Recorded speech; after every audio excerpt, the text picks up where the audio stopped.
रसिका भुवि भावुकाः श्रूयतां नित्यं गीयतां मुदा चिन्ततां भक्त्या चैतन्यचरितामृतं वाञ्छाकल्पतरुर्भश्च कृपा सिन्धुभ्य एव च पतितानां पावनेभ्यो वैष्णवेभ्यो नमो नमः।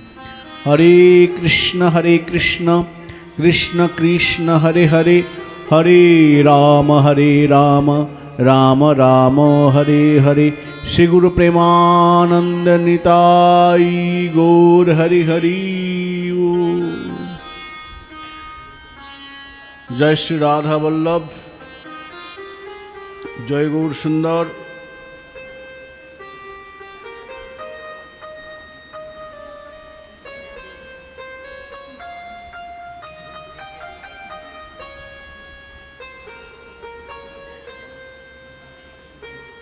আমরা আজ আমাদের বড় আনন্দের দিন, বড় সৌভাগ্যের দিন। বহু সাধুর সমাগমে হরিকথা শুনবার সৌভাগ্য লাভ হয়েছে আমাদের। শ্রীমদ্ ভাগবতী কথা, ভাগবতী বার্তা শ্রবণের অবকাশ হয়েছে। শাস্ত্র বললেন এই ভাগবত কথা শুনলে কি হয়? বললেন প্রেত পীড়া বিনাশিনী। এই ভাগবতী কথা শ্রবণ করলে প্রেতের দুঃখ চলে যায়, আর মানুষের তো সুখ হয়ই হয়। ধন্য ভাগবতী বার্তা। বলেন ভাগবতী বার্তা মালাখন, ধন্যা ভাগবতী বার্তা। ভগবত সম্বন্ধীয় কথা ভাগবত। যে গ্রন্থে, যে শাস্ত্রে ভগবানের কথা আছে, ভক্তির কথা আছে, ভক্ত ভগবানের প্রীতির কথা আছে, তাই হলেন ভাগবত। তো ভাগবত কিরকম? বলে ধন্য ভাগবতী বার্তা।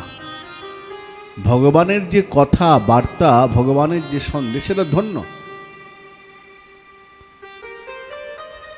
এখন এই যে ভাগবত বিভিন্ন স্থানে প্রচার হচ্ছেন, ভাগবতী কথা আমরা আনন্দ করে শুনছি। এই ভাগবত জগতে কিভাবে এলেন, কার প্রেরণায় এলেন? আর এই শ্রীমদ্ ভাগবত যিনি লিখলেন, বেদব্যাস, কেন লিখলেন? শ্রীমদ্ ভাগবতে প্রথম স্কন্ধেই প্রশ্নটি করেছেন শৌনকাদি মুনিবৃন্দ। শৌনকাদি মুনিবৃন্দ শ্রুতি মুনিকে প্রশ্ন করেছেন, হে মহাভাগবত, আপনি কৃপা করে বলুন কোন যুগে, কার প্রেরণায় এই শ্রীমদ্ ভাগবত জগতে প্রকাশিত হলেন, কার প্রেরণায় হয়েছে? প্রশ্ন স্থানটি কোথায়? যেখানে ভাগবতী শৌনকাদি মুনিবৃন্দ প্রশ্ন করছেন, সেই স্থানটি ভারী সুন্দর। শ্রীমদ্ ভাগবতে প্রথম স্কন্ধেই বললেন,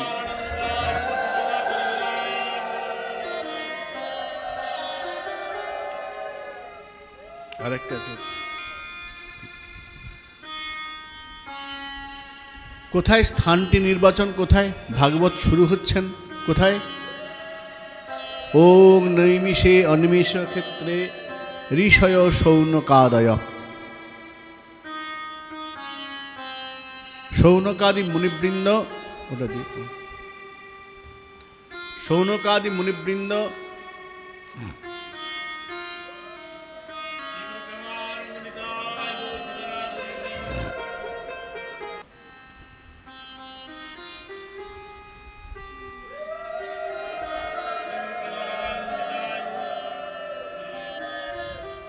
শৌনকাদি মুনিবৃন্দ নৈমিষারণ্যে সমবেত হয়েছেন 1000 বছর ব্যাপী যজ্ঞ সংকল্প করে। শৌনক হচ্ছেন কুলপতি ব্রাহ্মণ। 10,000 ছাত্র যার যে গুরুকুলে পড়ে তাকে কুলপতি বলা হয়। তো শৌনক তিনি এখানে শ্রোতা। সুতমুনি এসে উপস্থিত হয়েছেন নৈমিষারণ্যে। শৌনকাদি মুনিবৃন্দ খুব আদর করে সুতকে বসিয়েছেন। বিধিবৎ পূজিতম, খুব সুন্দর করে পূজা করে আদর করে বসিয়েছেন। প্রশ্ন করছেন, তুমি আমাদের বলো,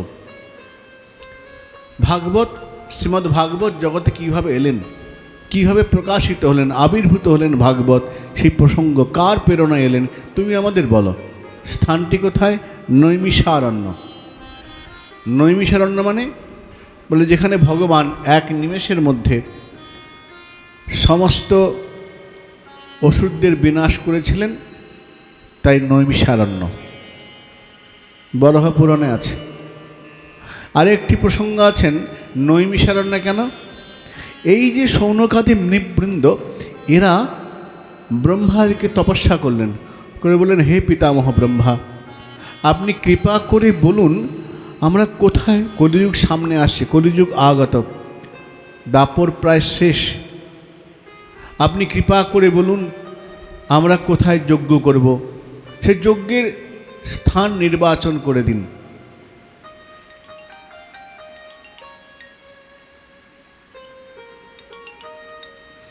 যজ্ঞের স্থান নির্বাচন করে দিন। বেশ, ব্রহ্মা বললেন, দেখুন আমাদের শাস্ত্রে বলা আছে পঞ্চশুদ্ধির প্রয়োজন, তার মধ্যে স্থানশুদ্ধি, দেহশুদ্ধি, আত্মশুদ্ধি, জলশুদ্ধি রয়েছে। তো যেখানে আমরা যজ্ঞ করব সে স্থানটা শুদ্ধ হতে হবে। যদি অশুদ্ধ স্থান হয় তাহলে সেখানে যজ্ঞ সম্পূর্ণ হবে না, যজ্ঞে বিঘ্ন আসতে পারে। তাই ঋষিগণ বললেন, হে পিতামহ ব্রহ্মা, আপনি কৃপা করে বলুন আমরা কোথায় যজ্ঞ করব, আপনি নির্ণয় করে দিন। ব্রহ্মা একটা চক্র দিলেন, গোল চাকা। ওই চাকার যে গোল চাকার শেষ প্রান্ত তাকে বলা হয় নিমি। ব্রহ্মা বললেন, এই চাকাটা গড়িয়ে দিলাম, যেখানে গিয়ে চাকার শেষ প্রান্তটা ক্ষয়প্রাপ্ত হয়ে যাবে, শেষ হয়ে যাবে, ওইখানে তোমরা যজ্ঞ করবে। তো এই স্থানে এসে চাকাটা শেষ হয়ে গিয়েছিল, চক্রের নেমি ভাগটা, এই জন্য নাম হলো নৈমিষারণ্য। এই অরণ্য, জঙ্গল নৈমিষারণ্য। স্থানটি নৈমিষারণ্য। শ্রোতা যারা আছেন তারা কেউ সাধারণ লোক নন, সব অসাধারণ, সব ঋষিমুনি, শৌনকাদি মুনিবৃন্দ শ্রোতা। বক্তা সুত গোস্বামীপাদ। প্রশ্ন, কোন যুগে কার প্রেরণায় জগতে ভাগবত আবির্ভূত হয়েছেন, প্রকাশিত হয়েছেন, কৃপা করে বলুন। সুত গোস্বামী বলছেন, মনয় সাধু পৃষ্ঠ অহম। হে মুনিবৃন্দ, আপনারা যে প্রশ্ন করেছেন সাধু প্রশ্ন, উত্তম প্রশ্ন, আমি খুব খুশি হয়েছি। সাধু পৃষ্ঠম, কোন প্রশ্নটা সাধু প্রশ্ন? যে প্রশ্নের উত্তর দিতে গিয়ে ভবদ্ভি লোকমঙ্গলম, জগতের কল্যাণ হয়, জগতের মঙ্গল হয় যে প্রশ্নের দ্বারায়, সেটাই সাধু প্রশ্ন। সাধু পৃষ্ঠম ভবদ্ভি লোকমঙ্গলম, জগতের কল্যাণ হবে, এই প্রশ্নের উত্তর দিতে গেলে জগতের কল্যাণ হবে, তাই আপনাদের প্রশ্ন সাধু প্রশ্ন। প্রশ্ন একটা হয় সাধু প্রশ্ন, অবান্তর প্রশ্ন। অবান্তর প্রশ্ন কি? যে প্রশ্নের কোনো মাথা মুন্ড নেই, কুল কিনারা নেই, অবান্তর প্রশ্ন। প্রশ্নের সঙ্গে উত্তরের সামঞ্জস্য নেই। যেমন স্বামী নিগমানন্দের খুব সুন্দর গল্প বলেছেন, তোমরা হয়তো জানো, তবু আবারও বলছি। একটি ছেলে শ্বশুরবাড়ি যাচ্ছে, শ্বশুরবাড়ি যাচ্ছে, তা মা বলেছে, শোন, শ্বশুরবাড়ি যাচ্ছিস প্রথম, খুব সাবধান, খুব ভেবেচিন্তে বুঝে শুনে উত্তর দিবি, এবং যেমন কথা বলবে সেরকম কথা বলবি। কেউ প্রশ্ন করলে উত্তর দিবি, এবং তুইও কুশল মঙ্গল করবি, জিজ্ঞাসা করবি, কিন্তু একটু সাবধান। আচ্ছা, ছেলে গেছে শ্বশুরবাড়িতে, প্রথম দিন শ্বশুর এসেছে, দুপুরে খাওয়া দাওয়া হয়ে গেল, একটু বিকাল হয়েছে, জামাইয়ের সঙ্গে শ্বশুরের কথোপকথন। শ্বশুর বলছে, বাবা কেমন আছো? হ্যাঁ বাবা ভালো আছে। বাড়িতে সব কুশল মঙ্গল? হ্যাঁ। চাষবাস ব্যবসা কেমন চলছে? ভালো চলছে। দু একটা প্রশ্ন হতে হতে এইবার শ্বশুর চুপ করেছে। জামাই ভাবছে, শ্বশুরমশাই তো অনেকগুলো প্রশ্ন করলো, আমি সাধ্যমতো উত্তর দিলাম, এবার আমার উচিত কিছু প্রশ্ন জিজ্ঞাসা করা, এখন কি জিজ্ঞাসা করব? জামাই ভাবছে কি জিজ্ঞাসা করব, কিছু একটা জিজ্ঞাসা করতে হয়। মা বলেছে বুঝে শুনে কথা বলবি, ফালতু কথা বলা যাবে না। ভাবছি কি বলি, কি জিজ্ঞাসা করি, কি জিজ্ঞাসা করি। অনেকক্ষণ পরে জামাই শ্বশুরকে জিজ্ঞাসা করছে, শ্বশুর মহাশয়, শ্বশুর মহাশয়, আপনি কি বিবাহ করিয়াছেন? ফলে কি হলো, শ্বশুর তো রেগে একদম গরম। হ্যাঁ, বদমাস হতভাগা, প্রশ্ন করতে কথা বলতে জানিস না? আমি বিয়ে নেব, তুই বউ বিলি থেকে, মূর্খ। শ্বশুর রেগে একদম মাথা গরম। এখন প্রশ্ন একটা হলো বটে, সাধু প্রশ্ন হলো কি অবান্তর প্রশ্ন, যে প্রশ্নের কোনো মাথা মানে ঠিক নেই। তা এখানে বলছেন প্রশ্ন করতে গেলে প্রশ্নের বিষয় সম্পর্কে জ্ঞান থাকতে হয়। আমি কি বিষয়ে প্রশ্ন করছি, কাকে প্রশ্ন করছি, স্থানটা ঠিক কিনা, সময়টা ঠিক কিনা, তাহলে স্থান কাল পাত্র বুঝে প্রশ্ন উত্তর করতে হয়।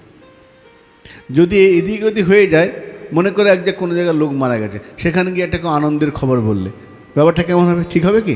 তাহলে স্থান কাল পাত্র বিচার আছে, কার সঙ্গে কথা বলছি, কোথায় বলছি, জায়গাটা কেমন, এই সমস্ত বিচার করে যে প্রশ্ন, এবং যাতে জগতের কল্যাণ হবে, শুধু নিজের কল্যাণ নয়, যাতে জগতের কল্যাণ হবে, এই রকম প্রশ্ন।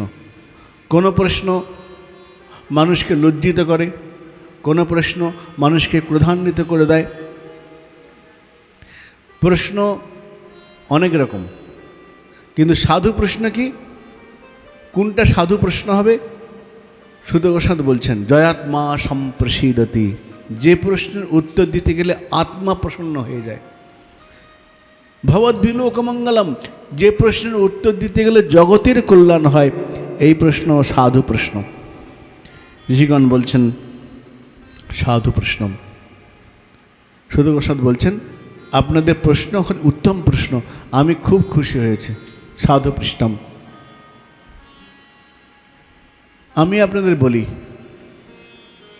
বেদব্যাস প্রথম তিনি ভাগবত রচনা করছেন। বেদব্যাস কার প্রেরণায় ভাগবত রচনা করলেন সেই প্রসঙ্গ বলি। বেদব্যাস, এবারে বেদব্যাস হয়েছেন, নাম তার কৃষ্ণ দ্বৈপায়ন বেদব্যাস।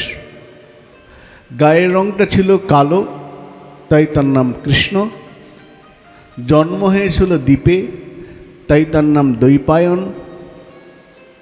বেদকে ভাগ করেছিলেন, তাই তার নাম বেদব্যাস। সম্পূর্ণ নাম কৃষ্ণ দ্বৈপায়ন বেদব্যাস। এই বেদব্যাসের উপরে ভার ছিল জগতে বেদকে ভাগ করে ধর্ম জানাবার দায়িত্ব ছিল। ধর্মটা কি, জগৎকে জানাতে হবে। তো বেদকে ভাগ করে জগৎবাসীকে, জীবকে ধর্ম জানাবার ভার ছিল বেদব্যাসের উপরে। যারা আমরা গীতা পড়ে নিত্য, দেখবেন গীতায় বলা আছে বেদব্যাসের প্রণাম মন্ত্র। সবাই জানো যারা গীতা পড়ো? কার কার মনে আছে হাত তোলো, বেদব্যাসের প্রণাম মন্ত্র। দেখো, বেদব্যাস আমাদের ভারতবর্ষের সনাতন ধর্মের ঋষি, যার থেকে বেদ আমরা কত পুরাণ পেয়েছি। তো বেদব্যাসের প্রণাম মন্ত্রে বলা হলো, অচতুর বদন ব্রহ্মা দ্বিবাহুর পরোহরি অভাল লোচন শম্ভুর ভগবান বাদরায়ণি গীতার মঙ্গলাচরণের মধ্যে আছে, যারা মঙ্গলাচরণ করো তারা পেয়ে যাবে বলা আছে। তো বেদব্যাস কেমন? অচতুর্বদন ব্রহ্মা। বেদব্যাস ব্রহ্মা বলে ব্রহ্মা তো 4টে মাথা থাকবে, চতুরানন ব্রহ্মা। হ্যাঁ, সৃষ্টিকর্তা ব্রহ্মা, বেদকর্তা ব্রহ্মা চতুর্মুখ বটে, কিন্তু বেদব্যাস যেহেতু ব্রহ্মা, তিনি কীরকম? অচতুর্বদন ব্রহ্মা। ব্রহ্মা কিন্তু 4টে মাথা নয়, চতুর্বদন নন, অচতুর্বদন ব্রহ্মা। 4টে মুখ নেই বটে, কিন্তু তিনি ব্রহ্মা। ব্রহ্মার যে জ্ঞানভাণ্ডার সেরকম পূর্ণ, অচতুর্বদন ব্রহ্মা। আবার তিনি বিষ্ণু। বলে বিষ্ণু কেন? বিষ্ণুর একটা নাম হরি, নারায়ণ তার একটা নাম হরি, দিবাহুর পরহরি। তিনি ব্রহ্মাও বটে আবার বিষ্ণুও বটে। বিষ্ণু মানে হরি। কীরকম তিনি? বলে হরির তো, নারায়ণ তো 4টে হাত, তার তো শঙ্খচক্র গদা পদ্ম আছে, আছে না? তো শঙ্খচক্র আছে, কেউরহারং কুণ্ডলবানম শাস্ত্রে বলেছেন। তো কই বেদব্যাসের তো এসব নেই। বলে না, 4টে হাত নেই বটে, দিবাহু, কিন্তু তিনি হরি, দিবাহুর পরহরি। আর তিনি মহাদেব বটে, তিনি ব্রহ্মা, তিনি বিষ্ণু, তিনি তার মধ্যে মহাদেবত্ব মহেশ্বর রয়েছেন না। কেন? অভালো লোচন শম্ভুর। বেদব্যাস ব্রহ্মা, বেদব্যাস হরি, বেদব্যাস শম্ভু। শম্ভু মানে শিব। হ্যাঁ, শিবের তো ত্রিনয়ন, 3টে চোখ আছে, কিন্তু বেদব্যাসের 2খানা চোখ, দু চোখ নয়, বেদব্যাস 2টি নয়ন, কিন্তু শিবের তো ত্রিনয়ন। বলে হ্যাঁ, অভালো লোচনা। বেদব্যাস শম্ভু, কিন্তু কপালে লোচন নাই, অভালো লোচন শম্ভু। ভগবান বাদরায়ণী। বলে আমরা ভগবান বলতে কৃষ্ণকে বুঝি, কৃষ্ণ তো ভগবান স্বয়ং। বেদব্যাস ভগবান কেন? পদ্মপুরাণে বলেন ভগবান কাকে বলে। পদ্মপুরাণে বলছেন ভূতানাম আগতিম গতিম উৎপত্তিং প্রলয়ং চৈব ভূতানাম আগতিম গতিম বেত্তি বিদ্যাম অবিদ্যাঞ্চ। ভগবান ইতি শব্দতে ভগবান কাকে বলা হয়?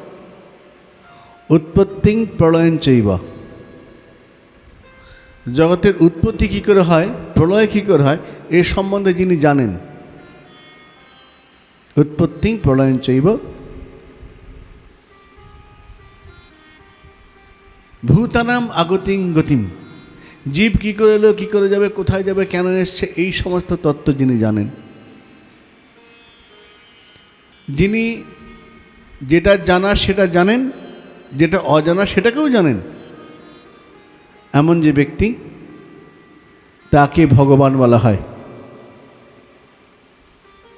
যার জন্যে দেবর্ষি নারদকেও ভগবান বলা হয়, বেদব্যাসকে ভগবান বলা হচ্ছে, গুরুদেবকেও ভগবান বলা হয়, গুরু ভগবান। কিন্তু কোনো কোনো গানে আমি শুনি পিতা ভগবান, গান শুরু করে দিল। পিতা কী করে ভগবান হয়? পিতা ভগবান হবে না, পিতা দেবতা হতে পারে, পিতৃদেব ভব, পিতা ভগবান নয়। যারা বলেন কীর্তনে বা বিভিন্ন জায়গায় ভুল বলেন, পিতা ভগবান নন, পিতা দেবতা, পিতৃদেব ভব। তো ভগবান, এই গুণগুলো যার মধ্যে থাকবে তাকে ভগবান বলা যেতে পারে। কিন্তু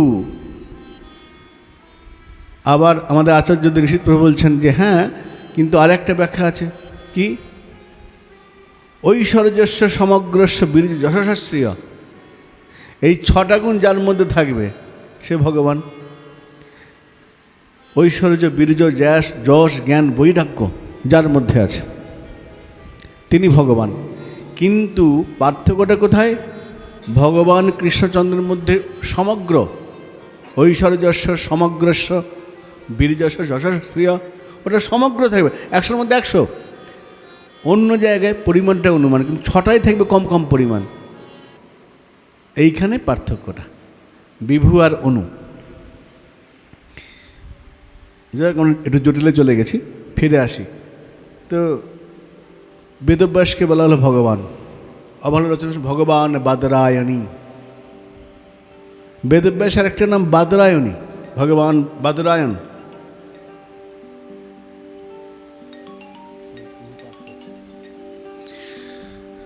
ভগবান বাদরায়ণ, ভগবান বেদব্যাসের একটা নাম বাদরায়ণ। বদরী বৃক্ষের তলে, বদরী মানে কুল গাছ, কুল গাছের তলায় তপস্যা করতেন। কুল গাছে ঘেরা আশ্রম বাদরায়ণ। তো বেদব্যাস, এবার বেদব্যাস হয়েছেন তিনি, তার উপরে দায়িত্ব পড়েছে জগৎকে ধর্ম জানাবার ভার। তো বেদব্যাস হরিকথা অনেক গ্রন্থ লিখেছেন। প্রথমে বেদকে 4 ভাগে ভাগ করলেন, ঋক, সাম, যজু, অথর্ব। বেদের কঠিন শব্দকে সরল করার জন্য মহাভারত করলেন। আমাদের বাংলায় প্রবাদ বাক্য আছে, যা নাই ভারতে তা নাই ভারতে। যা মহাভারতে নাই তা ভারতবর্ষে নাই। ভারতবর্ষে যা আছে মহাভারতে তাই আছে। যা নাই ভারতে তা নাই ভারতে। মহাভারতে যা আছে সব ভারতবর্ষে রয়েছে।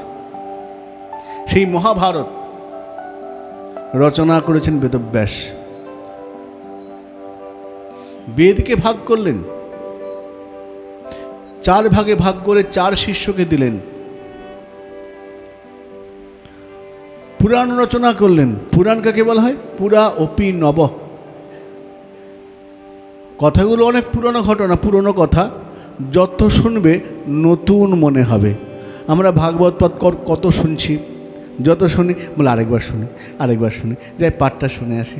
কত শুনছি, কখনো পুরনো হয় না, আর শুনবো না, অনেক মনে হয় না। পুরা অপি নব, যত শুনবে নতুন নতুন বলে মনে হবে। আহা কি সুন্দর, অপূর্ব। এই পুরনো কথাগুলো নতুন নতুন বলে মনে হবে, তাই পুরাণ ভাগ করলেন, পুরাণ রচনা করলেন। উদিতে রবিমণ্ডলে সরস্বতী নদীর তীরে বেদব্যাস সন্ধ্যাকালে সূর্য অস্তাচলে যাচ্ছেন।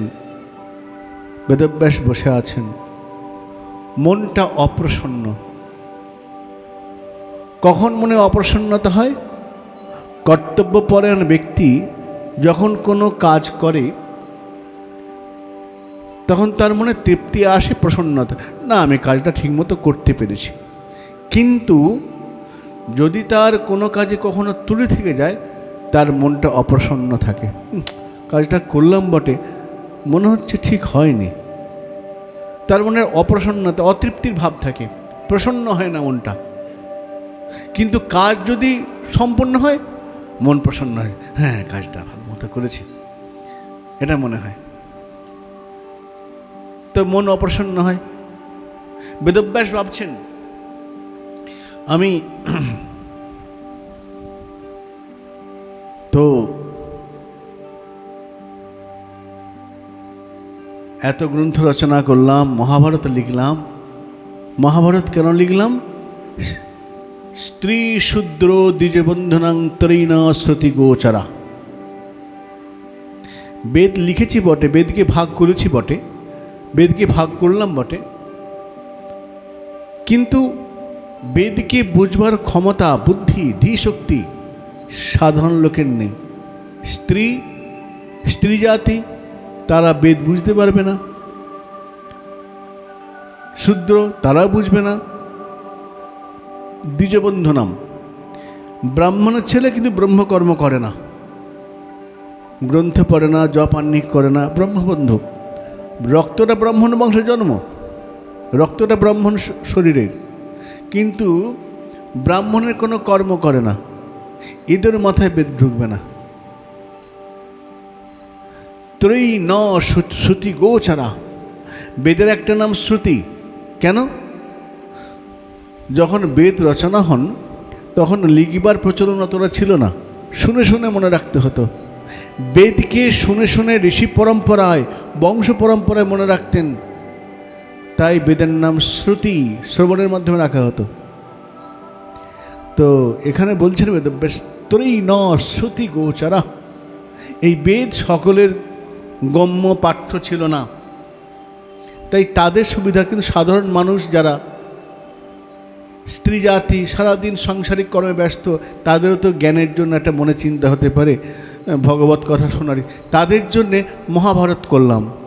কিন্তু আমার মনটা প্রসন্ন নয়, কেন যেন মনে হচ্ছে না এখনও সব কাজ তো হয়নি, কোনো একটা কাজ যেন বাকি পড়ে রয়েছে।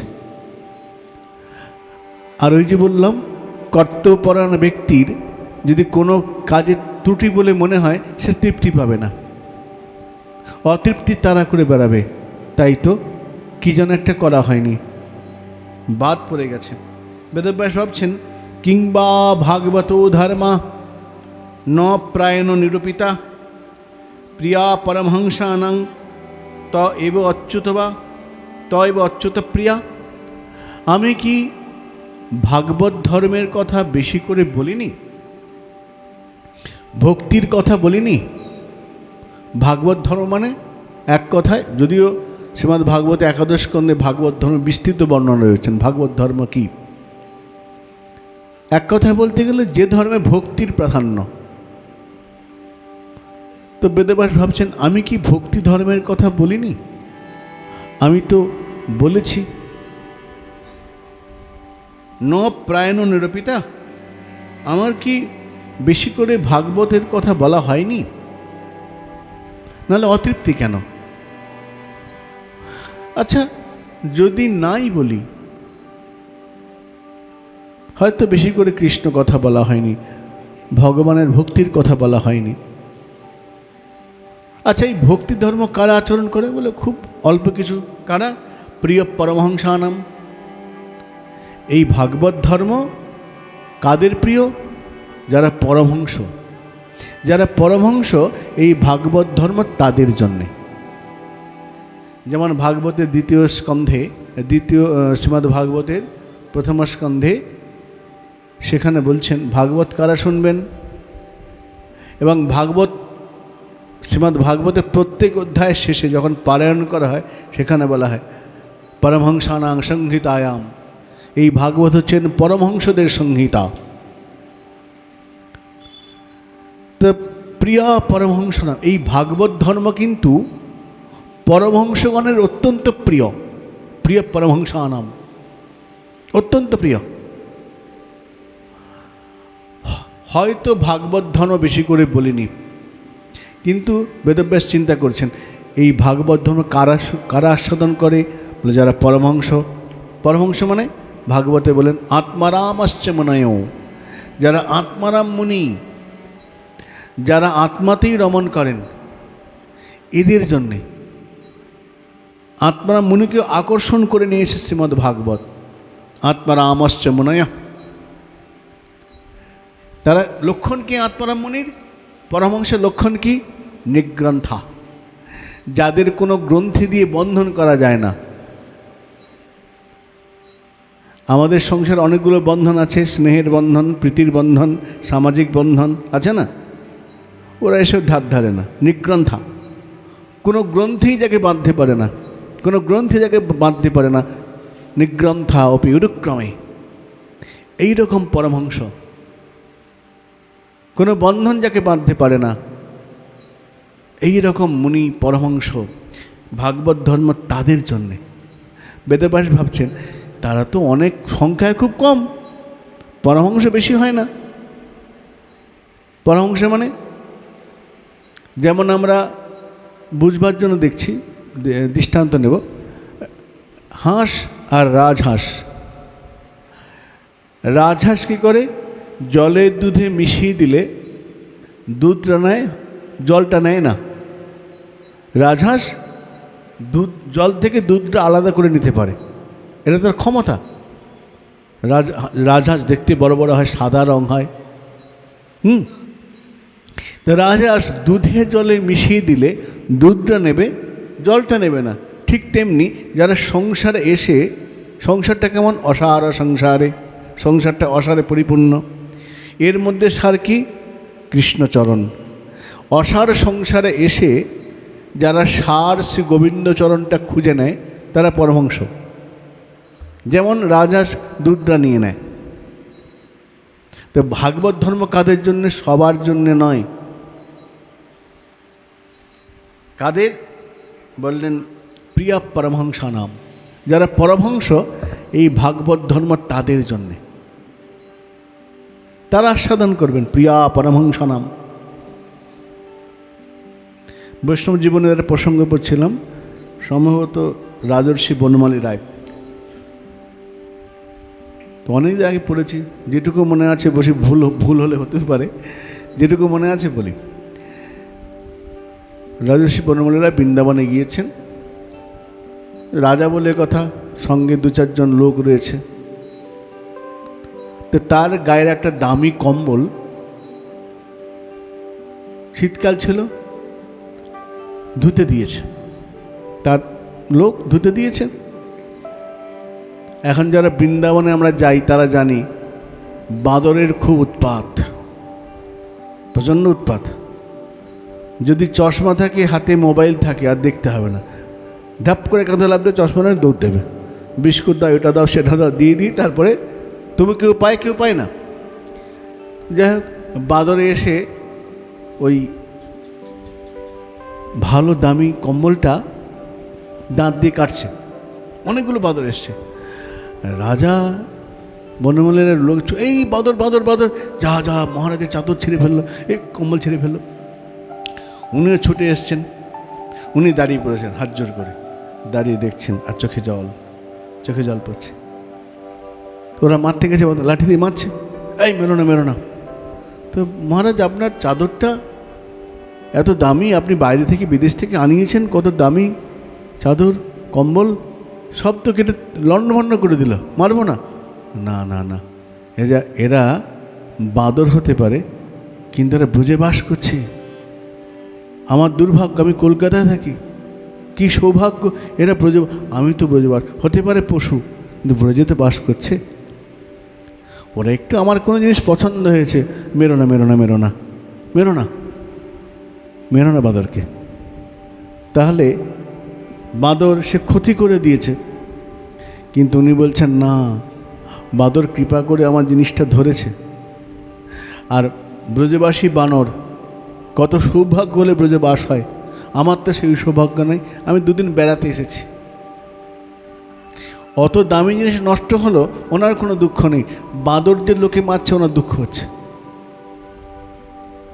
তখন সঙ্গে যে ছিল বলে, এটা কী করে এত ক্ষতি করে দিল বানরগুলো, কিছু বলছেন না, উল্টে বলছেন মেরো না, এটা কি? তখন পাশ থেকে একজন বলল, উনি তো বৈষ্ণব ধর্মের এটাই রীতি, এটা বৈষ্ণব ধর্মের রীতি। এখানে বলছেন প্রিয়াং, উনি ভাবছেন যে এইগুলো নশ্বত্ব, আবার আমি পয়সা দিলে পেয়ে যাব, কিন্তু বানর তো ব্রজবাসী, তা আঘাত করলে যে পাপ হবে, সেই পাপের তো আমি আর চোকাতে পারবো না, মেরো না। তা প্রিয়া পরমহংস, এইরকম যারা প্রিয়া পরমহংস নাম, এই ভাগবত তাদের জন্যে, যারা পরমহংস, যাদের কোনো গ্রন্থি, কোনো বন্ধন বাধা দিতে পারে না।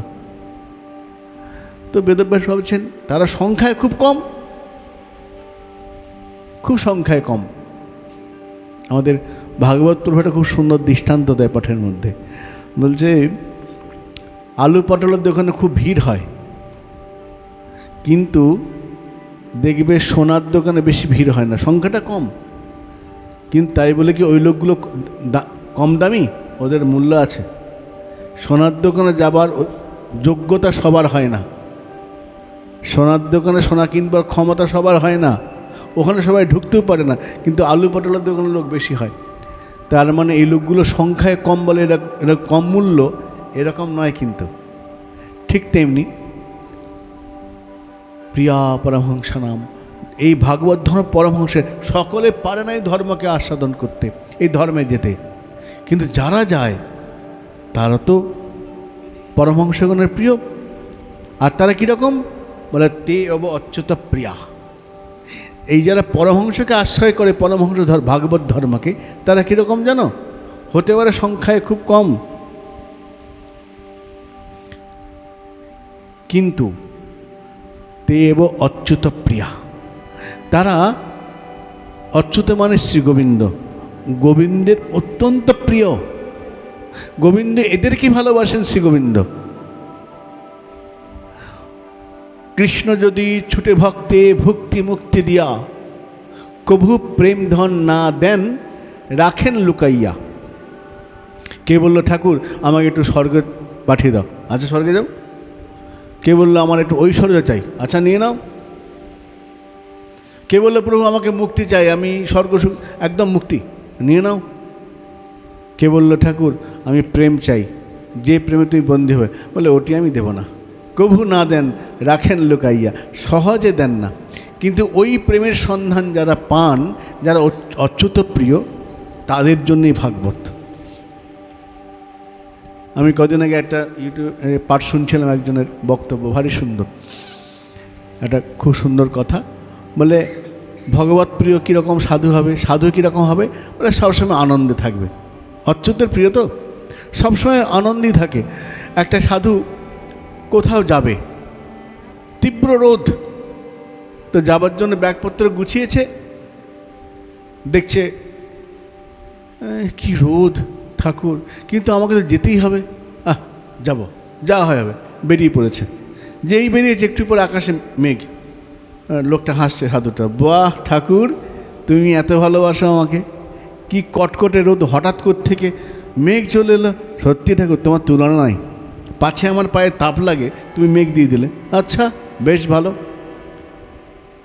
যাচ্ছে, দেখছে সামনে একটা মিষ্টির দোকান, সেখানে জিলিপি ভাজা হচ্ছে, সাধু দাঁড়িয়ে পড়েছে। এখন মনে লোভ হয়েছে, আরে গরম গরম জিলিপি খেলে ভালো হতো, সাধুর মনে হয়েছে, দাঁড়িয়ে পড়েছে।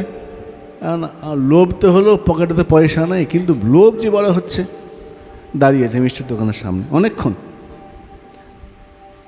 নড়তে পারছে না, কাঁধে ঝুলি। দোকানদার দেখেছে, কি সাধু বাবা দুটো গরম জিলিপি হবে নাকি? আমার পকেটে পয়সা নেই বাবা। তাতে কি আছে, আপনি সাধু দু চারটা নিন নিন, সময় করে দিয়েছে। বাহ ভগবান তুমি বেশ ভালো লোক তো, হাঁটার জন্য ছায়া করে দিলে, লোভ হলো খাবো, তুমি আমাকে জিলিপি দিয়ে দিলে, বা ঠাকুর ধন্যবাদ, থ্যাংক ইউ। খেলো মিষ্টিগুলো, আবার হাঁটতে আরম্ভ করেছে। ও গরম, হঠাৎ বৃষ্টি আনলো, আরে বৃষ্টি এসে গেছে, সব লোক এদিক ওদিক পালাচ্ছে, সাধুর খুব আনন্দ হয়েছে, আরে বৃষ্টি। এর মধ্যে দুটো বাচ্চা ছেলে স্কুল থেকে ছুটি হয়ে যাচ্ছে, তারা এক জায়গায় জলে গর্ত আছে সেখানে লাফাচ্ছে, বাচ্চারা যেরকম হয় জলের মধ্যে লাফাতে আরম্ভ করে, কাদা ছিটকাচ্ছে। সাধুরও খুব মজা লেগেছে, আমিও এরকম করব। সাধু গিয়ে একটা গর্তে জল জমে ঝাপসকে লাফাচ্ছে, সঙ্গে পিঠের মধ্যে ব্যাগ, গোটা গায়ে কাদা জল লাগছে, সেদিকে খেয়াল নেই, আপন মনে ওরা যেমন করছে আমাকেও করতে হবে। সাধু তো লাফাতে আরম্ভ করেছে। এই সময় পাশ দিয়ে স্বামী স্ত্রী যাচ্ছে, নতুন বিয়ে হয়েছে, ছাতা মাথায় করে যাচ্ছে। এখন সাধুর তো খেয়াল নেই, আপন মনে লাফাচ্ছে। এই লাফাতে লাফাতে কাদা ছিটকে বউটার গায়ে, নতুন বউ গায়ে লেগেছে। হ্যাঁ আমার কাপড়টা নষ্ট করে দিল, এই লোকটা দেখো দেখো। যেই মাত্র বলার নতুন বিয়ে হয়েছে, আর বর তখন নিজেকে মনে করছে আমি একটা বিরাট বীর পুরুষ, সঙ্গে বউ আছে তো, সে মনে করছে আমি একটা বিরাট কিছু হয়ে গেছি।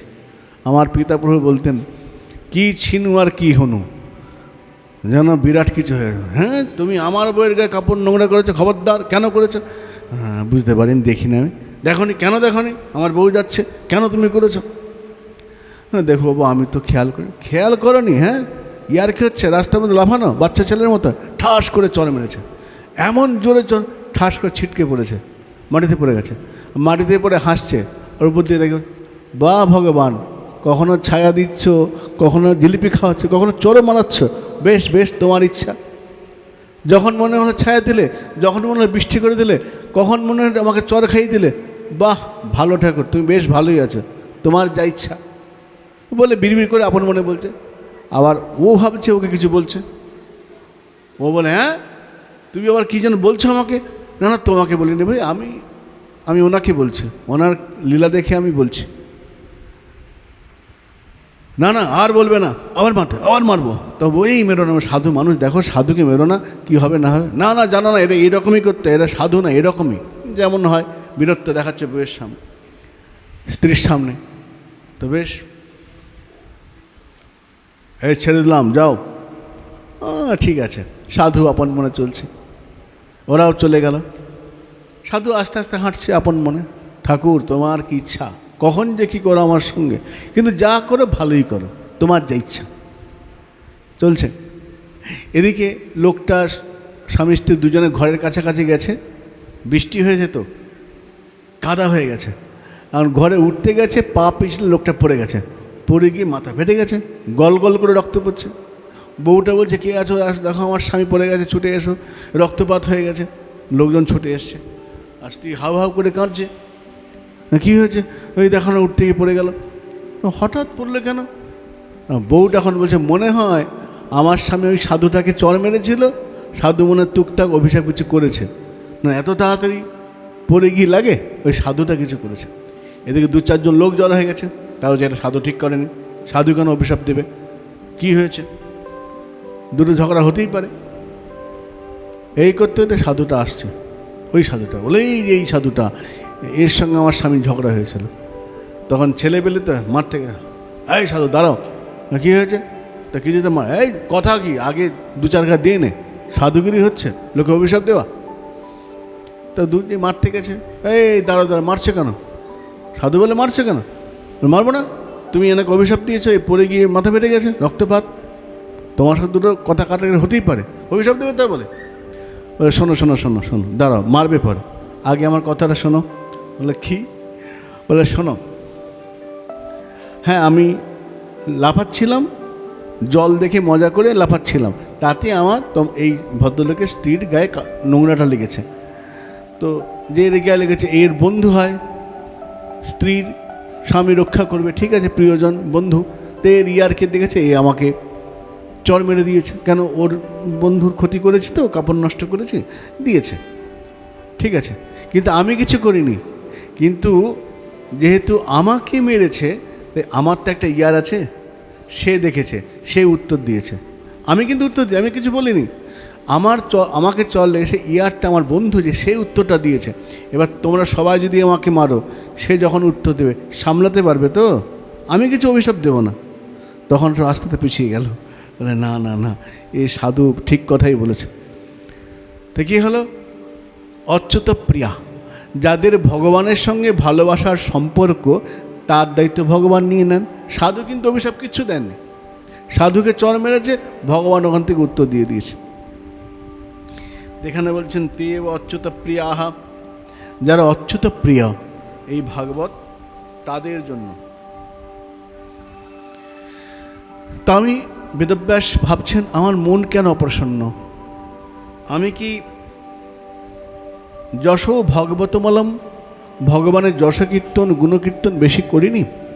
এই যখন ভাবছেন, ঠিক এমনি সময়ে হঠাৎ বীণা বাজাতে বাজাতে দেবর্ষি নারদ এসেছেন। দেবর্ষি নারদ, তিনি দেবতা কিন্তু ঋষি, ঋষি কিন্তু দেবতা, তাই তার নাম দেবর্ষি। আর তার নাম নারদ। নারদ মানে, নার মানে জল, কি জল? কৃষ্ণ ভক্তিরূপ জল তিনি দান করেন, তিনি দেবর্ষি নারদ। নারদ দেবদর্শন, নারদ মানে যাকে দেখলে দেবতার দর্শন হয়, যার কৃপায় ভগবত দর্শন হয়, দেবর্ষি নারদ। তো নারদ তিনি বলছেন, পারশর্যে মহাভাগা ভবতা কচ্ছিদ আত্মনা, হে পরাশর নন্দন বেদব্যাস, তুমি ঠিক আছো তো?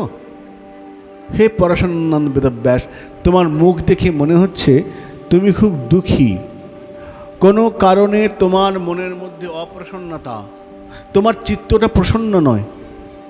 আর চিত্ত যদি অপ্রসন্ন হয়, তার ছবিটা মুখের উপর ফুটে ওঠে।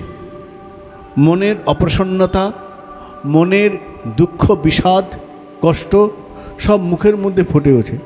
আমাদের ইংরেজিতে কথা আছে, face is the mirror of mind, তাই তো? Face is the mirror of mind, মনের আয়না হলো মুখ। অর্থাৎ মনে যদি কোনো কিছু হয়, মুখে তার প্রতিচ্ছবি ফুটে উঠবে। মুখ দেখে বোঝা যায় লোকটার ভিতরে কি চলছে। তোমার মুখ দেখে মনে হচ্ছে তুমি সুখী নয়। পারশর্য মহাভাগা ভবতা কচ্চিদাত্মনা পরিতুষ্যতি শরীর মানস এই বাবা। তোমার শরীর অভিমানী যে আত্মা, মন অভিমানী যে আত্মা, সেটা সুখী তো, পরিতুষ্ট তো? সম্বোধন করলেন পারশর্যা, হে পরাশর নন্দন। বেদব্যাস বলতে পারতেন, কৃষ্ণদেবন বলতে পারতেন, বলেন না পারশর্য মহাভাগা, হে পরাশর নন্দন। পরাশর নন্দন কেন? বশিষ্ঠদেবের ছেলে শক্তি, তার পুত্র পরাশর, তার পুত্র বেদব্যাস। বশিষ্ঠদেব তাঁর 100টি পুত্র, শতপুত্রের পিতা বশিষ্ঠদেব, ঋষি বশিষ্ঠ। বশিষ্ঠদেবের সঙ্গে কোনো একটি কারণে বিশ্বামিত্রের বিরোধ বাধে। বিশ্বামিত্র রাজা কলমশের শরীরে, ভাগবতে প্রসঙ্গ না, অন্যটি প্রসঙ্গ আছে, কলমশের শরীরে একটা রাক্ষসকে প্রেরণ করেন কলমশপাদের শরীরে। কলমশমাদ রাক্ষস হয়ে বেদব্যাসের এক এক করে শতপুত্রকে খেয়ে ফেলেন। জয় গুরু।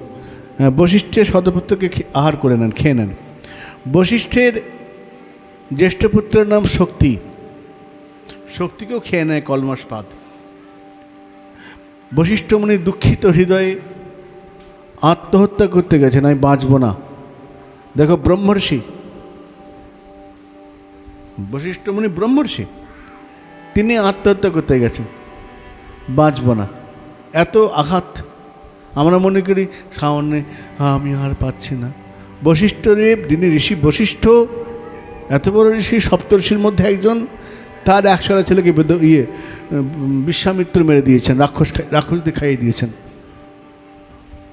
তখন বশিষ্ঠ ভাবছেন আত্মহত্যা করব, পাহাড় থেকে ঝাঁপ দিলেন, কিছু হলো না। জলে ঝাঁপ দিলেন, মৃত্যু হলো না। ফিরে এসছেন, জঙ্গলে হাঁটছেন, হঠাৎ শুনছেন পেছনে বেদধ্বনি, কে যেন মন্ত্রপাঠ, বেদমন্ত্রের পাঠ করছে। আরে আমার পেছনে বেদমন্ত্র কে বলছে? ফিরে তাকিয়েছেন, দেখছেন তার জ্যেষ্ঠ পুত্র যে শক্তি, তার স্ত্রী, সম্ভবত দ্বিশতবতী এরকম কিছু নাম। বৌমা তুমি বেদ বলছো? না বাবা, আমি তো মানে নারী শরীর, আমি তো বেদ বলতে পারি না, কিন্তু বেদ মন্ত্র শুনছি। বাবা, আমার পেটে বাচ্চাটা বেদ বলছে। তোমার পেটের বাচ্চা বেদ পাঠ করছে? আরে হ্যাঁ। ঋষি খুব খুশি হলেন, যাক আমার বংশধর তো এসেছে, একটা বংশধর আছে। বশিষ্ঠ ফিরে এসছেন, সন্তান ভূমিষ্ঠ হলো, নাম রাখলেন পরাশর। পরাশর কেন? মানে বেদব্যাস, জয়গুরু, বশিষ্ঠ দেহত্যাগ করতে গিয়েছিলেন, যার জন্যে পারেননি, ওর জন্যে পারেননি, দেহত্যাগ করতে পারেননি, ফিরে এসছেন, তাই নাম রাখলেন পরাশর। ছেলে একটু একটু বড় হচ্ছে। পরাশর তিনি বশিষ্ঠকে পিতা বলে মনে করেন। একদিন বশিষ্ঠকে পিতা বলে সম্বোধন করেছেন। মা এসে বলেন, ভুল করছো পুত্র, এ তোমার পিতা নন, ইনি পিতামহ।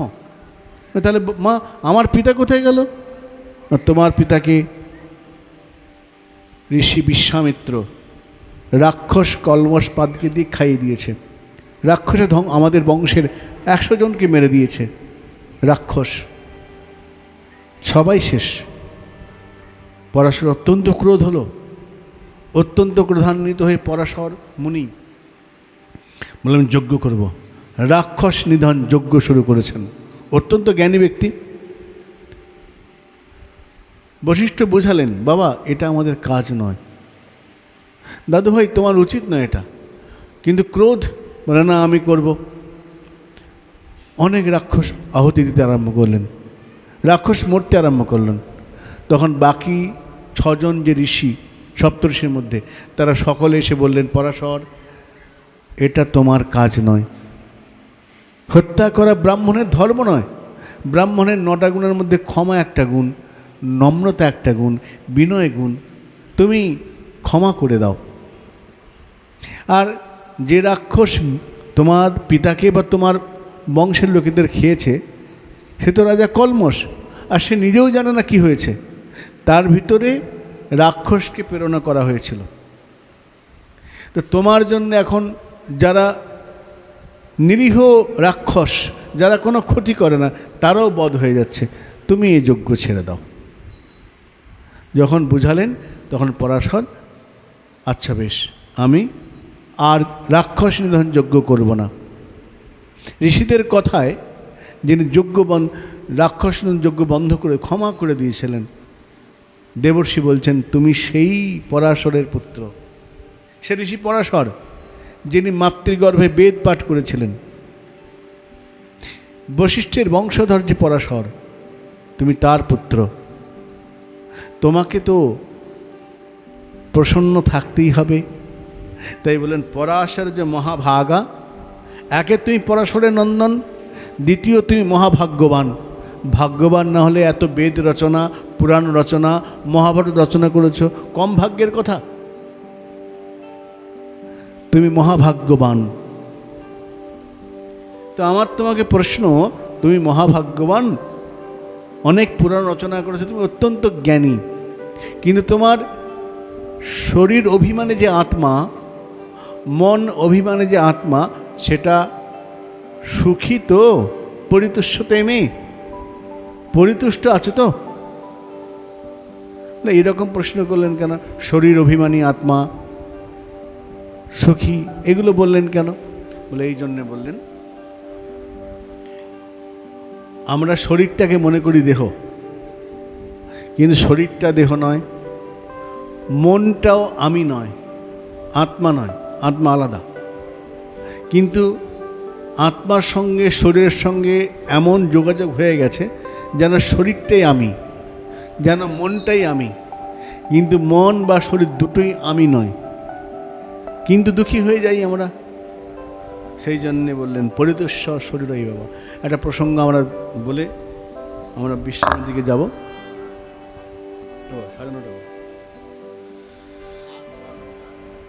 হ্যাঁ, আত্মা শরীর অভিমানী যে আত্মা, আর মন অভিমানী যে আত্মা। যেমন ধর আমি বলছি আমি নবদ্বীপ চন্দ্র গোস্বামী, আমি অমুক ব্যক্তি, এই আমিটা কে বলছে? অনেকেই বলে আত্মা বলছে। আত্মা কিন্তু বলে না। তাহলে কি মন বলছে? না, মনও বলে না। মন কাকে বলে? সংকল্প বিকল্পাত্মক মনঃ। সংকল্প এবং বিকল্প, এটা করব না, না ওটা করব, আচ্ছা যাব না, যাব না।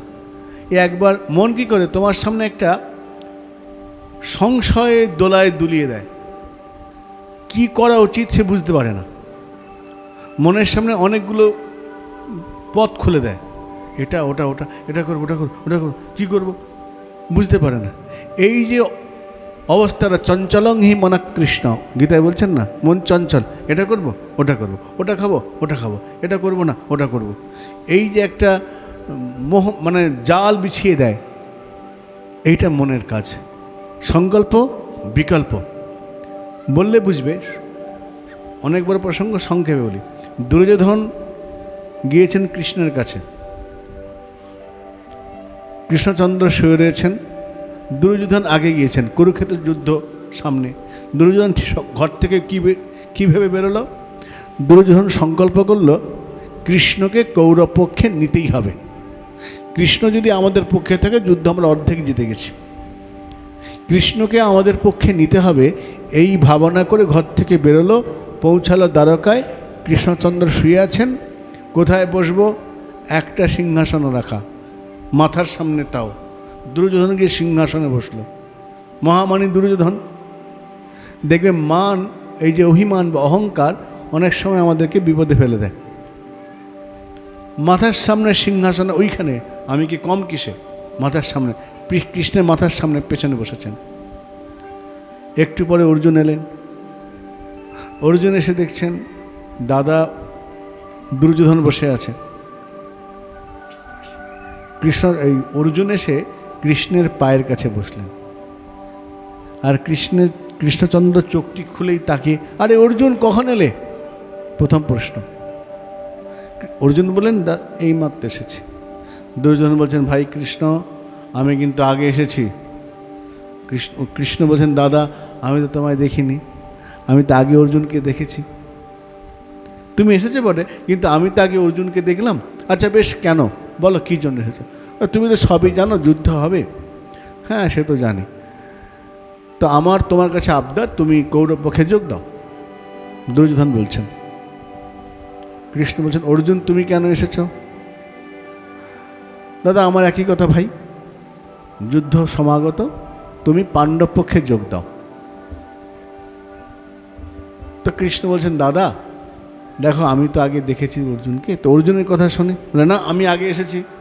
হ্যাঁ আমি আগে এসেছি, তুমি আগে এসেছো, কিন্তু আমি তো আগে অর্জুনকে, চোখ খুলে অর্জুনকে দেখেছি। দুজন বলছে, বুঝতে পেরেছি গটাপ, আগে থেকে তোমাদের বলা কোয়া ছিল, একটা সিংহাসন রেখেছ, চালাকি। না দা দেখো অর্জুন ছোট, আর আমি আগে ওকে দেখেছি, তাহলে এক কাজ করো, ওর কথাটা শুনি। না দুজনে একই তো কথা। তো আচ্ছা দা তুমি কি চাও বলো। দুর্যোধন বলছেন যে আমি একই কথা, যোগ দাও। কৃষ্ণ বললেন, দেখো আমার একটা কথা আছে। প্রথম দুপক্ষই আমার ভাই, দুপক্ষই আমার ভাই, অতএব আমি ঠিক করেছি আমি অস্ত্র ধরব না, আমি অস্ত্র ধরব না, নিরস্ত্র আমি। যেহেতু সাহায্যের জন্য এসেছো, একদিকে আমার নারায়ণী সেনা, একদিকে নিরস্ত্র আমি, যুদ্ধে অস্ত্র ধরব না, এই প্রতিজ্ঞাবদ্ধ আমি, কে কাকে নেমে নাও। যুধিষ্ঠির দুর্যোধন দেখছেন যদি এখন অর্জুন সৈন্যটা চেয়ে নেয় তা মহাবিপদ, কারণ আমার তো যুদ্ধের লোকের প্রয়োজন, নিরস্ত্র কৃষ্ণকে নিয়ে কী করব। তো দুর্যোধন তখন বলছেন, কৃষ্ণ বেশ তুমি যখন যুদ্ধ করবে না ঠিকই করেছো, তোমাকে আমি আর বিরক্ত করব না, তাহলে এক কাজ করো, নারায়ণী সেনাটা আমাকে দিয়ে দাও, আমার কিছু আর তোমাকে বেশি বিরক্ত, যুদ্ধ করবে না যখন তোমাকে বিরক্ত করো ঠিক নয়, নারায়ণী সেনাটা আমাকে দিয়ে দাও। কৃষ্ণ তাকে, অর্জুন তুমি কি চাও? অর্জুন হেসে বললেন, আমি একটাই সংকল্প করেছি, তোমাকে চাই। আমার একই আছে, আমার বিকল্প খুঁজিনি, সংকল্প যা ছিল তোমাকে চাই, এখনও বলছি নিরস্ত্র কৃষ্ণ তোমাকেই চাই। আর তাহলে কি হলো, দুজনের সংকল্প ছিল কৃষ্ণকে চাই, কিন্তু যখন বিকল্প পেয়ে গেল তখন বিকল্পের দিকে দুর্যোধন চলে গেল। তেমন একবার সংকল্প করে, একবার বিকল্প করে, এই দুটো অবস্থা, দোটানার যে অবস্থা, এটা হচ্ছে মনের কাজ, মনে এরকম হয়।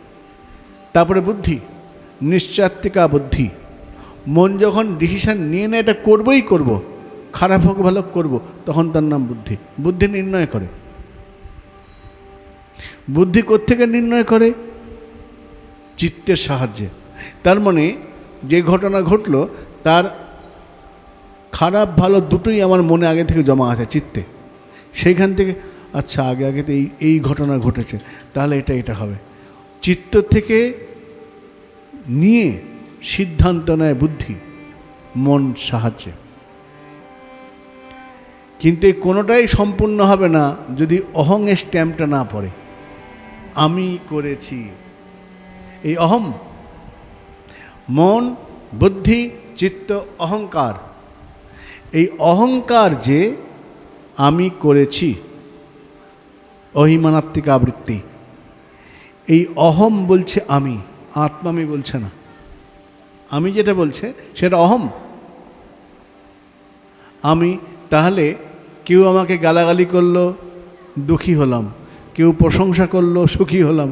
কে সুখী হচ্ছে কে দুঃখী হচ্ছে? আত্মা নয়, অহম, যেটাকে ইংরেজিতে ইগো বলে না, ইগো বলে তো, ইগো। ওই ইগো খুশি হয়, ইগো দুঃখী হয়। আমি দুঃখী হই, সুখী হই না কেন? এগুলো আমার কাজই তো নয়। আমার কাজ হচ্ছে ঈশ্বর চিন্তন, আত্মা। আত্মা পরমাত্মার সঙ্গে মিলতে চায়। আত্মা পরমাত্মা মিললে সুখী, পরমাত্মার সন্ধান না পেলে দুঃখী। কিন্তু এই প্রশংসা, নিন্দা, স্তুতি, বন্দনা, এগুলো সুখ খুশি যেটা হয় সেটা আমার অহম হয়, আত্মা নয়। তা এখানে বলছেন পরিতুষ্যতে শরীর আত্মা এই বাবা, তোমার শরীর অভিমানে যে আত্মাটা, যে আমি শরীর, মন অভিমানে যে আত্মাটা, ওটা সুখী তো? এরকম বললেন কেন? একটা ছোট্ট প্রসঙ্গ আমরা দেখব। গ্রিক বীর আলেকজান্ডার এসেছেন, ভারতবর্ষ জয় করেছেন, অনেক সোনার দানা লুণ্ঠন করে যখন চলে যাচ্ছেন, হঠাৎ তার মনে হলো ভারতবর্ষের দুটো জিনিস বিখ্যাত, একটা হচ্ছে সোনা আর সন্ন্যাসী। অনেক গোল্ড সোনা আছে ভারতবর্ষে, আর সন্ন্যাসী বিখ্যাত। তা সৈন্যদের বললেন একটা সন্ন্যাসী তুলে নিয়ে আসো তো।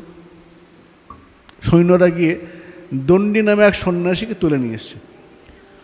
মহারাজ, এই সন্ন্যাসী ভারতবর্ষের সন্ন্যাস। আচ্ছা, তো সন্ন্যাসী বলছেন আমাকে তুলে এনেছে কেন? তোমাকে এই জন্য এনেছি, তোমাকে আমার দেশে নিয়ে যাব। ভারতবর্ষের দুটো বিখ্যাত বস্তু সোনা আর সন্ন্যাসী আমি নিয়ে এসেছি। আমাকে নিয়ে যাবে ভারতবর্ষ থেকে গ্রীসে? বলে হ্যাঁ। আচ্ছা, আমি তোমার সঙ্গে যাব না। সন্ন্যাসী বলছেন আমি যাব না। তার নাম দণ্ডী, সম্ভবত দণ্ডী সন্ন্যাসী। আমি যাব না। আলেকজান্ডার হাসছেন। সন্ন্যাসী, সাধু, তুমি বোধহয় খেয়াল করনি, তোমার যাওয়া না যাওয়ার আমার কাছে কোনো যায় আসে না। আমি তো তোমাকে নিয়ে যাবই, তোমার অধিকারের মধ্যে পড়ে না যাওয়া না আসা। কেন? তোমাকে তো আমি তুলে নিয়ে এসেছি, তুমি যাবে না মানে? তুমি আমার বন্দি? সন্ন্যাসী হো করে হাসছে। আমাকে বন্দি করেছো তুমি? কি করে করলে? এই যে তুলে নিয়ে এসছি। বলে আমি যাব না, তুমি নিতেই পারবে না আমাকে। সন্ন্যাসী বলছেন। আলেকজান্ডারের মুখের উপর কথা বলার সাহস আলেকজান্ডার কোনো পায়নি। আরে আমার মুখের উপর কথা? হ্যাঁ, আমি তোমার সঙ্গে যাব না। এই সন্ন্যাসী বন্দি করে রথে তোল। যেই মাত্র রথে বন্দি করে তুলে দিয়েছে, রথে তো বেঁধে দিয়েছে। এবার আলেকজান্ডারকে দাঁড়িয়েছে। কি সন্ন্যাসী, সাধু, খুব তো বলছিলে যাব না, তোমাকে বেঁধে আমি রথে তুলে দিয়েছি, রথ শুরু হবে, যাবে না এখনো বলবে? দণ্ডী হাসছেন। তুমি আমাকে নিতেই পারবে না? সে কি, তোমাকে বন্দি করে রথে তুলে দিয়েছি, তুমি কাকে নেবে?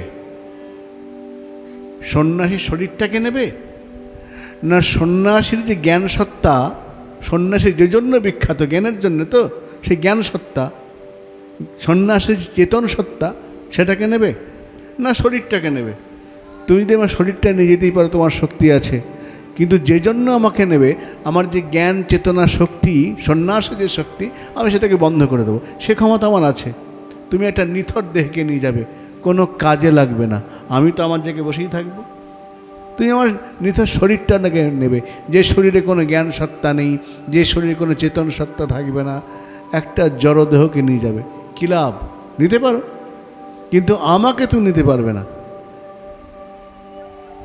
আরে তখন আলেকজান্ডার বলছে, হ্যাঁ আমি তো এমনি নেব না, তোমাকে রাজগুরু বানাবো, তোমাকে আমি তোমার যে জ্ঞানের যে বিকাশ, সেটা আমাদের দেশে ঘটাবো। বলে ওটা পাচ্ছ না, কেন? আমি নিজেকে বন্ধ করে দেবো, আমি জ্ঞান সত্তাকে বন্ধ করে দেবো, তুমি নিতে পারবে না। আলেকজান্ডার মাটিতে হাঁটু মুড়ে বসে প্রণাম করলো সাধুকে। সত্যি আমার ভুল হয়ে গেছে, এই সন্ন্যাসীকে মুক্ত করে দাও। চলে গেলেন। সন্ন্যাসী কি বলল? তুমি আমার এই শরীরটা নেবে না জ্ঞান সত্তাকে নেবে? ওই জ্ঞান, সন্ন্যাসীর যে জ্ঞান আর দেহ, এখানে বেদব্যাস সেই প্রশ্ন করছেন, শরীর অভিমানী যে আত্মা, মন অভিমানী যে আত্মা তোমার, সেটা সুখী তো? বেদব্যাস বলছেন না, আমি সুখী নেই। অগাধ বোধম নাত্মা পরিতুষ্যতে। আমি অনেক কিছু রচনা করেছি, কিন্তু আত্মা কোনোভাবেই পরিতুষ্যতে, আত্মা সন্তুষ্ট হচ্ছে না, মনে হচ্ছে কি যেন একটা কাজ বাকি রয়ে গেছে, কোন একটা কাজ যেন করা হয় নাই। আমি প্রসন্ন নই। নারদ মুচকি হেসে বলছেন, আমি জানি তুই প্রসন্ন নয়, তাই তো আমি তোমার কাছে এসেছি। আর তুমি যে প্রসন্ন নয় এই ব্যাপারটা তোমার ব্যাপার শুধু নয়, স্বয়ং ভগবান চিন্তিত তোমার অপ্রসন্নতা নেই। ভগবান অপ্রসন্ন কেন? না তুমি প্রসন্ন নয়, তাই ভগবান খুব চিন্তা করছেন। বলে আচ্ছা, আমার জন্য ভগবান চিন্তা করছে? বলে হ্যাঁ। বলে কি প্রমাণ যে ভগবান আমার জন্য চিন্তা করছেন, আমার চিন্তায় তিনি চিন্তিত? নারদ বলছেন, অহমেব আত্মপ্রমাণম, আমি যে তোমার কাছে এসেছি এটাই তো প্রমাণ তিনি চিন্তিত। কেন? তিনি আমাকে পাঠিয়েছেন, শ্রী গোবিন্দ আমাকে পাঠিয়েছেন। তোমার প্রসন্নতা, তুমি সুখী নয় বলে তিনি যে চিন্তিত তার প্রমাণ অহম এব অত্র প্রমাণম, আমি এখানে প্রমাণ। না আমি কেন আসবো তোমার কাছে? তোমার কাছে এসেছি এই জন্যে ভগবান আমাকে পাঠিয়েছেন। তুমি বেশি করে কৃষ্ণ কথা বলো। বলছে হ্যাঁ আমি হে ঋষি, আমি না বুঝতে পারছি না কি করব। কেন? পৃচ্ছামহি আত্মভূতম, আমি অনেক গ্রন্থ রচনা করেছি কিন্তু এটা বুঝতে পারছি না আর কি করা উচিত, কি বাকি আছে। তাই আমি হে দেবর্ষি অগাধ বোধম, দেবর্ষি আপনার বোধ, আপনার যে জ্ঞান সেটা অগাধ। হে অগাধ বোধ দেবর্ষি নারদ, আমি পৃচ্ছামহি আপনাকে জিজ্ঞাসা করছি আমার ঠিক কী করা উচিত, কোন কাজটা বাকি আছে, যে কাজটা করলে আমার আত্মা প্রসন্ন হবে, কৃপা করে বলুন।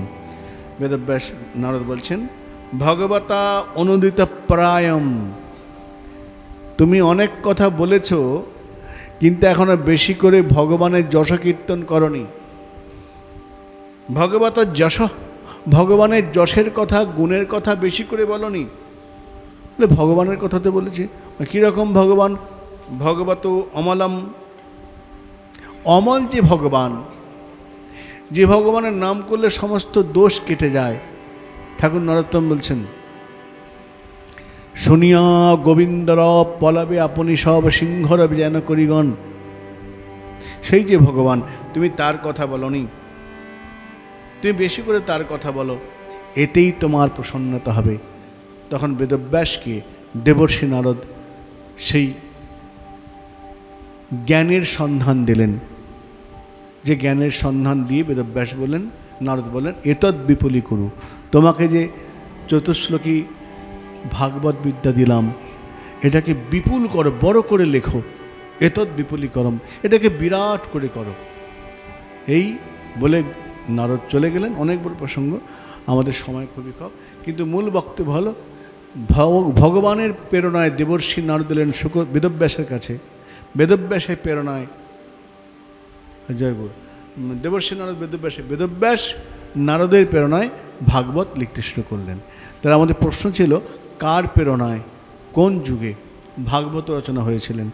দাপরের শেষ প্রান্তে দেবর্ষি নারদের প্রেরণায় বেদব্যাস ভাগবত রচনা করেছেন।